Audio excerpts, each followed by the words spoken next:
The story of Trey Yesavage will be told for generations. A guy who went from single A to the majors and even became a postseason hero all in the same calendar year. Today we're diving into how Yesavage did it, what makes him unique as a pitcher, and what his future with the Toronto Blue Jays looks like starting in 2026.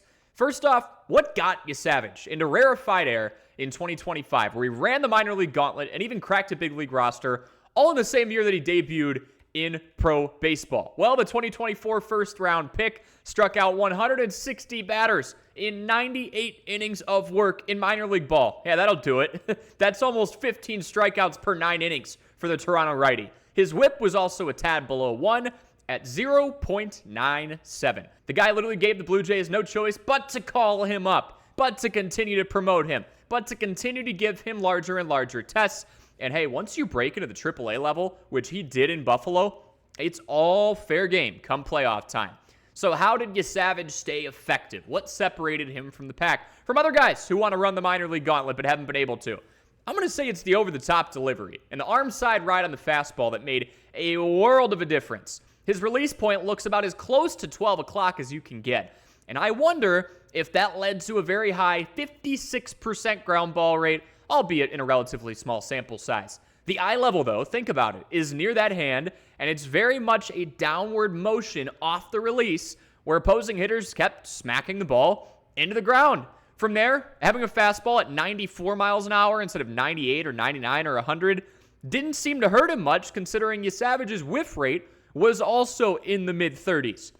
He featured a sharp high 80s slider to supplement that fastball a third of the time and mixed the split in there about 1/4 of the time. And the guy just flat out performed when the lights were the absolute brightest. Across 6 different postseason appearances, Yesavage registered a 3-1 record on the mound over 27 2/3 innings pitched. 5 1/3 shutout innings with 11 strikeouts against the Bronx Bombers, the Yankees. 7 innings of 1-run ball with 12 strikeouts against the Dodgers. This is literally in the World Series when he was in low A months beforehand. It doesn't get any better than that from a storytelling perspective. The Jays had a solid pitching rotation last year. You even had guys like Chris Bassett having one of his better years of his career, being able to eat innings and force weak contact. But now we ask this question. Is Yesavage a rotation piece? Is he in the bullpen? Does he start back in AAA? Here's my answer. I think this guy has a spot made in the rotation. Players are having an extremely difficult time timing up that downward motion from his high arm angle. The postseason performances could not have gone better considering the circumstances for Trey.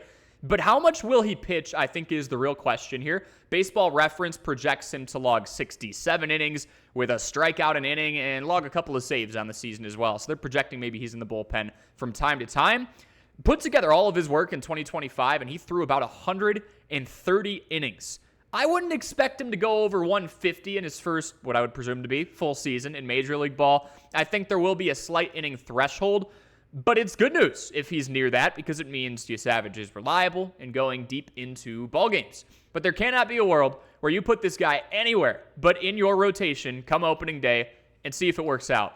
Unofficially, I will project that Trey Yesavage goes 8-4 with a 3.8 earned run average over 126 innings. That'll be fun to revisit in about 10 months' time. If you enjoy Blue Jays baseball in general, and stories like this, make sure you hit the like button, subscribe, comment your video suggestions, and we will catch you in the next video.